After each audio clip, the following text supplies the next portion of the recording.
begin with breaking news. And that breaking news, crews working around the clock to stop the Caldor fire from burning closer to South Lake Tahoe. Today, evacuations were ordered for all 22,000 people living in South Lake Tahoe. People told to leave as the wildfire threat burned closer. Well, that fire has led to a huge evacuation effort out of South Lake Tahoe as 22,000 people were ordered to get out. Live Copter 3 was over the fire earlier today. You can see the flames shooting from the trees there, sending thick smoke high into the air. The fire has burned more than 186,000 acres, just 15% contained. More than 470 structures have been destroyed and tens of thousands more are still threatened. Here's a map showing which areas are under evacuations. All of the places you see there shaded in red are under mandatory evacuations, while the areas in yellow are under evacuation warnings. You can find a full list of those running at the bottom of your screen and on our website, kcra.com. So we want to show you what it looked like this morning. This was South Lake Tahoe, people trying to get out. This is Highway 50 at Ski Run Boulevard. Pretty much gridlock on Highway 50 this afternoon. That traffic did start to move around 3:30 in the afternoon. So here's what that traffic looked like. Also earlier today at the California-Nevada state line, the line of traffic again slowly making its way out past the casinos. There, law enforcement from both California and Nevada helping with traffic control, just helping folks get out of the area as quickly as possible. And then take a look at this, the city of South Lake Tahoe. After that, virtually empty, the city of 22,000 people, as well as tourists forced to evacuate ahead of the flames. And we do have live team coverage of the fire. Chief Meteorologist Mark Finan tracking the conditions that crews are dealing with. But we begin with Brittany Hope. She's live on Highway 89. She's 1 mile south of Highway 50 and Myers. So Brittany, what do you see where you are? You know, when law enforcement and officials tell people to evacuate and they close down the highways, this is exactly why, because this fire is moving fast down this ridge toward Myers right now. I'm going to step aside. In just the past 30 seconds, those logs right there have completely flared up, tall flames. You have to guess those are at least 30, 40 feet tall that are just scorching through that log and timber. This is the entire side, the entire ridge of Highway 89 right now. That's exactly east of Highway 89 and about a mile south of Myers. And we're just giving you this full panoramic shot right now of how quickly these flames are moving down this ridge. And to give you a little bit more context, so again, you're looking east right now. This is 1 mile south of Myers. We're right in the middle between Myers and Christmas Valley. Oh, Alan, can we bring the camera back a little bit this way? It looks like we're getting some more flames down here. You can just tell where we are right now. This is land with a lot of trees and a lot of brush. So all of this is just catching, and it's catching fast. You can feel the heat and we can hear the sizzle of those flames right now. We drove around a little bit before this live hit just to get a better picture of where Myers stands and where Christmas Valley stands right now. Christmas Valley, less than half a mile south of where we are. Those flames, similar scene here, but instead there are homes there. So we were seeing those flames just come within inches of those homes. Ground crews digging lines, watering down homes, doing everything they can to save the few blocks of homes that are there. A little bit to the north, a bit closer to the Myers area, the same scene there as well. These flames are climbing down the ridge there, and there is some structure protection going on there as well. I'm not sure if you can hear it through the microphone, but wow, we can hear the sizzle of those flames that are moving. If you've been tuning in with our KCRA coverage all day, you've heard Mark talk a lot about hotspots, fire, and the winds. We are seeing the winds in action. So 30 minutes, the winds were blowing a lot more east. They are now blowing north, pushing a lot of those flames closer to the Myers area. And you can just see that in the licks of the flames there. They are all moving northbound right now. Again, if you're just joining us, we are a mile south of Myers along Highway 89. I do want to, Alan, kind of show the other part of the highway here. So this is walking more west. You can see a lot of orange in the sky there. There are a few neighborhoods down there as well. And we have seen fire trucks kind of go down in there and do some structure protection as well. We know the fire is also burning on the other side, which is creating that orange haze right there. But here on this side, I mean, it is just growing and it is just climbing down this ridge. That spot really back there, just since we've been on air, has just continued to move a little bit more south toward the highway. Crews really are a little bit south of us, a little bit north of us, doing that structure protection. We found this area because it's safe and it has good cell service, so we are able to kind of show you the fire activity, but show it to you live and be safer. That is for sure. We're going to drive around a little bit after this hit to go check on the Christmas Valley area and on Myers to give you a more updated outlook on that. But about 20 minutes ago, again, fire crews doing structure protection, everything they can, because we saw those flames coming within feet of homes and structures in both of those towns. So we'll make sure we keep an eye on this for you as it inches closer and closer to Highway 89. Back to you guys. All right, KCRA 3's Brittany Hope reporting live for us. Brittany, thanks a lot for that live report. Well, let's go to Chief Meteorologist Mark Finan right now, following all this with us, and we know this is where the ground crews make a difference. Yeah, and and today's the day that we were worried about the fire getting from the west slope over into the Tahoe Basin. We had enough wind to do that during the day today. This is the footprint, the perimeter of the fire, if you will. But just one thing, this map has not been updated since 4 o'clock this afternoon. But still, you can see how the fire was making its way up Highway 50 and toward the Echo Lakes area. I also want to show you the amount of growth we have seen in the last couple of days. This outline here that we have in yellow, this was the fire perimeter on Saturday. If you were with us on Saturday, that was when we were starting to see the fire creep into the Strawberry area. And then yesterday, it started going into the area around Camp Sacramento and around Sierra at Tahoe. So all of this is the new growth. Let's focus on the area closer to where Brittany was. So this afternoon, we started seeing the spot fires come down the hill a little bit. And then this evening, we started seeing the spot fires on the other side of Highway 89. So we've been focused tonight on Highway 89, Christmas Valley down in here.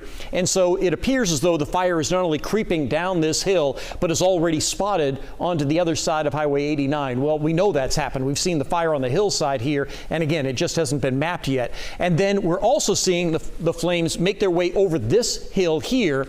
And so now we're getting into the area around Myers. If you're familiar with that area, this is where the agricultural checkpoint is right here. This is the Tahoe Paradise Golf Course, and you can see up from there, these are all neighborhoods that are built up on the hill, and we already have flames burning in that area. Let's talk a little bit about the wind. Brittany was just mentioning, and this is the wind we're going to have tomorrow. So here's where we have the flames, and you can see the wind direction. That's not favorable. It's going to be gusty again tomorrow, and it's taking it parallel to, if not toward, South Shore. I'd really like to see it going a little bit more this way where there isn't much up here. But yeah, I don't like that wind speed or direction that we're going to have tomorrow. Back to you. All right, Mark, thank you. And a lot of people who have evacuated have headed to evacuation centers. There's one in Carson City at the community center there. Yeah, we talked to some of the evacuees there who had to get out quickly today. The house burns, I'm back to zero. Game over, start from square one again. So it's got an empty spot in my heart right now. It's just, but you see it there it goes right there. It's all up in smoke. Oh well. Have you ever had to evacuate for a fire before from South Lake? Yeah, the other fire, the Angora Ridge fire so you were did. there. Oh yeah, I was standing between, as close as me and the cameraman here. That thing went through like a freight train, fast. It was blowing for 3-4 days straight, real hard. It lit up and it took off. Things are blowing up. These little shocks you got gas cylinders in them, they blow up. So everything you hear is bam, bam, bam, bam. Train sounded louder than a train going through. The wind was blowing. That was real scary. Didn't hit home until things they started moving the yellow zone a little bit closer towards us. And then when we got the warning, that's when it really hit home. You think it's going to go away, but it doesn't. So when were you told officially to evacuate? How long did it take you to get out? You said you hit some traffic. I was at work at, it was about 10:40, and I called the boss and told him that I got the alert to evacuate. She sent me home, and we finally got the last part of our stuff all packed up and got out of there at noon.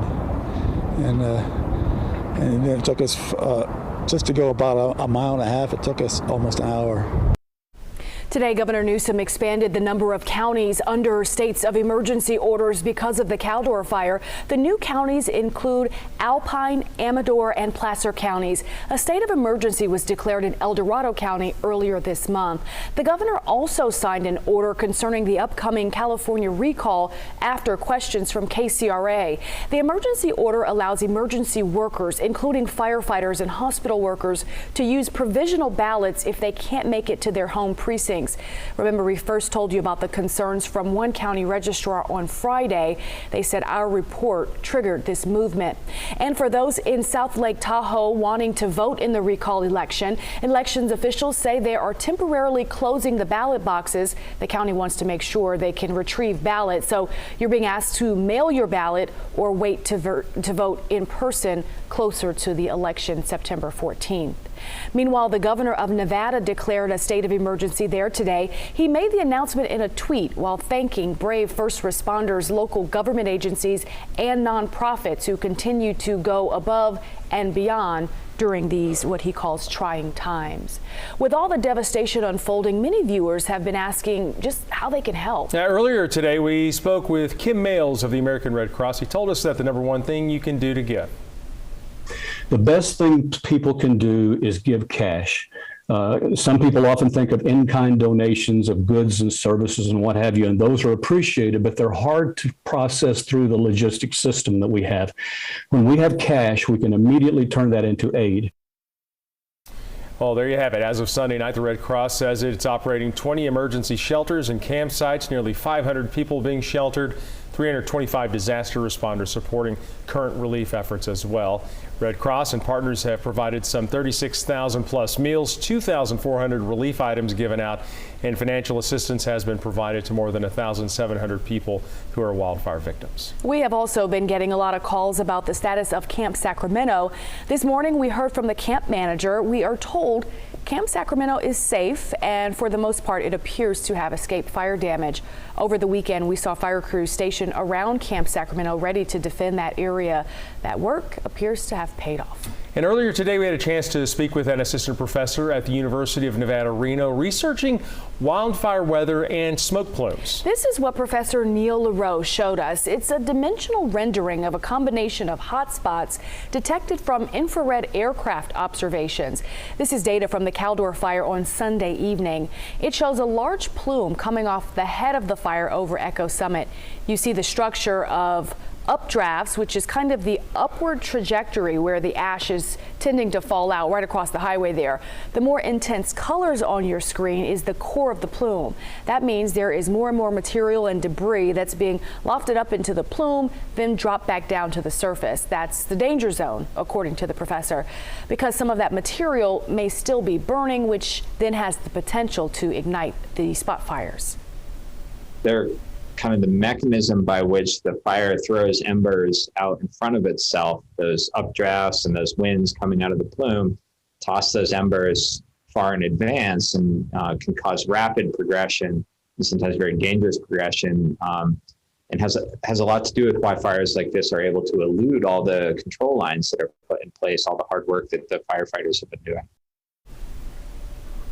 Well, Professor LaRose says that researchers are focusing on the potential for some of those long-range spots coming out of the fire, perhaps jumping into the new terrain and then propelling that fire forward. The U.S. Forest Service is temporarily closing all California national forests for public safety. Previously, it closed 9 of them as wildfires burn in nearby areas. The expanded closure goes into effect tomorrow night at midnight and goes through September the 17th.